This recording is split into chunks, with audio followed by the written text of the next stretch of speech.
জাতীয় পার্টির একাংশের চেয়ারম্যান আনিসুল ইসলাম মাহমুদ বলেছেন যে বাংলাদেশে ফেব্রুয়ারিতে নির্বাচন হবে, এটা মানুষই বিশ্বাস করছে না। আপনি কি এটার সঙ্গে কোনো কিছু মন্তব্য করতে চান কিনা?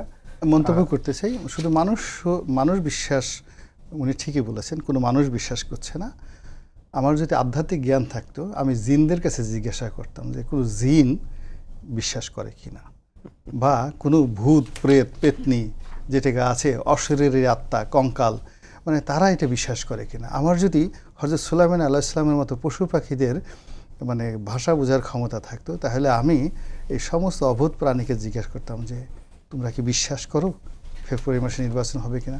আমি যদি স্যার জগদীশ চন্দ্র সেনের মতো গাছের ভাষা বুঝতে পারতাম, যন্ত্র থাকতো, আমি একটা বট গাছের কাছে জিজ্ঞাসা করতাম, ওহে বট গাছ তুমি কি বলতে পারো ডক্টর মোহাম্মদ ইউনূস ফেব্রুয়ারি মাসে নির্বাচন দিবে, তুমি কি বিশ্বাস করো কিনা। ধন্যবাদ।